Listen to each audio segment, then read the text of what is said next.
हर हर महादेव दोस्तों हिंदी मास के अनुसार हर मास में अमावस्या आती है, लेकिन जब किसी भी माह में सोमवार के दिन अमावस्या तिथि पड़ती है तो उसे सोमवती अमावस्या कहते हैं। इस दिन के व्रत का महत्व हमारे प्राचीन ग्रंथों में भी दिया गया है।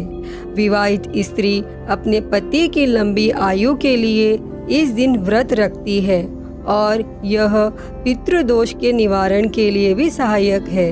इसीलिए दोस्तों, आज मैं आप लोगों के लिए इस व्रत की कथा लेकर आई हूँ। तो आप लोगों से निवेदन है कि यह वीडियो अंत तक जरूर देखना। एक बार एक साहूकार था, उसके 7 बेटे, बहू और एक बेटी थी। साहूकार के यहाँ एक जोगी रोज भिक्षा मांगने आता था। जब साहूकार की बहुएं जोगी को भिक्षा देती तो वो ले लेता, लेकिन जब उसकी बेटी भिक्षा देती तो वो नहीं लेता और कहता कि तेरे भाग्य में सुहाग की जगह दुहाग लिखा है। लड़की को उस जोगी की यह बात बहुत बुरी लगती और एक दिन वह अपनी माँ से रोते रोते जोगी की बात बताने लगी। सारी बात सुनकर माँ कहती है कि कल जब जोगी आएगा तब मैं सुनती हूँ कि वह क्या कहता है और क्यों कहता है। अगले दिन फिर जोगी आता है तो साहूकारनी छिपकर बैठ जाती है और लड़की को भिक्षा देने भेजती है, लेकिन जोगी उससे भिक्षा नहीं लेता और फिर वही बात दोहराता है कि तेरे भाग्य में सुहाग की बजाय दुहाग लिखा है। यह सुनकर लड़की की माँ बाहर निकल कर आती है और जोगी से कहती है कि एक तो हम तुझे भिक्षा देते हैं और तू हमें गाली देता है। जोगी कहता है कि मैं गाली नहीं दे रहा हूँ, जो बात सच है मैं वही कह रहा हूँ। इसके भाग्य में जो लिखा है मैं वही सच आपको बता रहा हूँ। सारी बातें सुनने पर लड़की की माँ कहती है कि जब तुझे सारी बात पता है तो इससे बचने का उपाय भी पता होगा, वह बता। जोगी कहता है कि 7 समंदर पार एक धोबन रहती है जिसका नाम सोना है। वह सोमवती अमावस्या का व्रत करती है। अगर वह आकर इसे फल दे दे तब ही इसका दुहाग टल सकता है, अन्यथा विवाह के समय सर्प के काटने से इसके पति की मृत्यु हो जाएगी। यह सारी बात सुनकर माँ रोने लगी और सोना धोबिन की तलाश में निकल गई। चलते चलते रास्ते में तेज धूप पड़ रही थी, जिससे बचने के लिए वह एक पीपल के वृक्ष के नीचे बैठ गई और उसी वृक्ष पर एक गरुड़ के बच्चे अपने घोंसले में थे। तभी वहां एक सांप आया और गरुड़ के बच्चों को खाने के लिए लपका, लेकिन साहूकारनी ने उस सांप को मारकर बच्चों की रक्षा की। और कुछ देर बाद गरुड़नी आई और सब जगह खून देखकर साहूकारनी को चोंच से मारने लगी। साहूकारनी बोली कि एक तो मैंने तेरे बच्चों को सांप से बचाया और तू मुझे ही मार रही है। सारी बातें जानने पर गरुड़नी बोली कि तूने मेरे बच्चों की रक्षा की है, इसीलिए जो मांगना चाहती है मांग ले।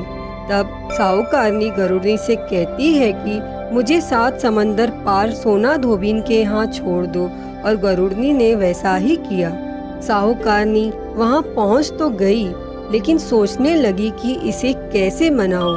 सोना धोबिन की 7 बहुएं थी, लेकिन घर के काम को करने के लिए सदा आपस में लड़ती झगड़ती रहती थी। रात को जब सब सो जाते तो साहूकारनी आती और चुपके से सारा काम कर उजाला होने से पहले ही चली जाती।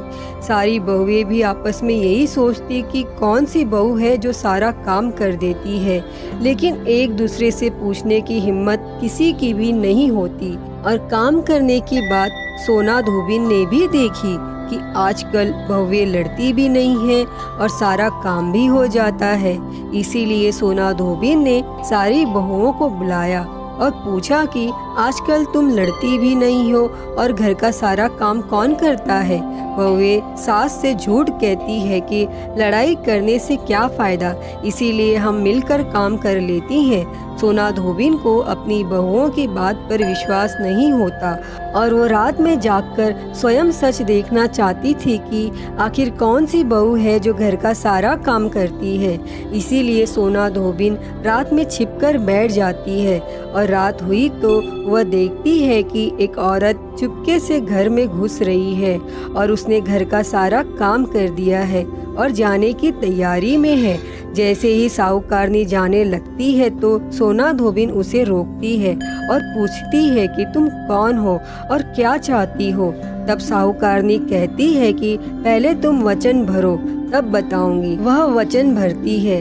तब साहूकारनी कहती है कि मेरी बेटी के भाग्य में दुहाग लिखा है, लेकिन तुम सोमवती अमावस्या का व्रत करती हो तो मेरे साथ चलकर उसे सुहाग दे दो। सोना धोबिन वचन से बंधी थी तो वो साहूकारनी के साथ चलने को तैयार हो जाती है।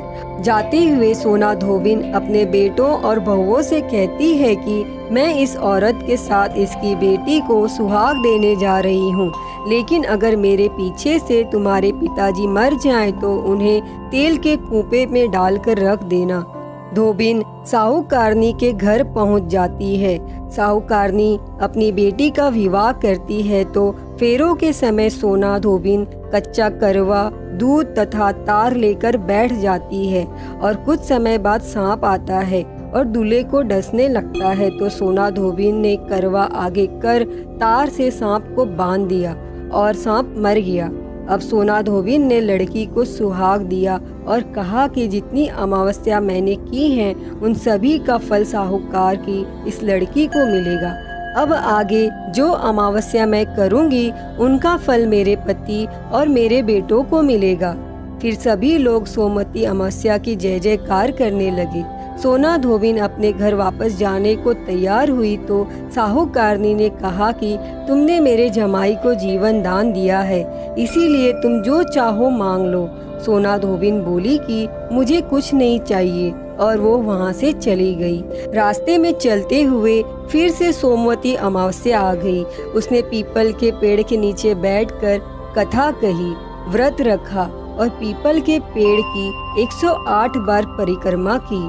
पीपल के पेड़ की पूजा करने के बाद वह घर जाती है तो देखती है कि उसका पति मरा पड़ा है। अब रास्ते में जो सोमवती अमावस्या उसने की थी उसका फल अपने पति को दे दिया, जिसके प्रभाव से वह पुनः जीवित हो गया। सब कहने लगे कि तूने ऐसा क्या किया कि जो तेरा पति जिंदा हो गया। वो कहती है कि मैंने तो ऐसा कुछ नहीं किया है, बस रास्ते में सोमवती अमावस्या आ गई थी जिसका मैंने व्रत किया, कथा कही और पीपल के वृक्ष की 108 बार परिक्रमा की। फिर पूरे गांव में ढिंडोरा पिटवा दिया कि सोमवती अमावस्या का व्रत करें, पूजा करें और दान दें। हे सोमवती माता, जैसे आपने साहूकार की बेटी को सुहाग दिया और धोबी को जीवन दान दिया, वैसे ही इस कथा को कहते सुनते व हुंकारा भरते को देना। घटती हो तो पूरी करे, पूरी हो तो मान रखना भगवान। दोस्तों, अगर आप लोगों को मेरी ये वीडियो अच्छी लगी हो तो प्लीज़ लाइक करें, शेयर करें, कमेंट करें और मेरे चैनल को सब्सक्राइब कर नोटिफिकेशन बेल को ज़रूर ऑन करें। हर हर महादेव। धन्यवाद।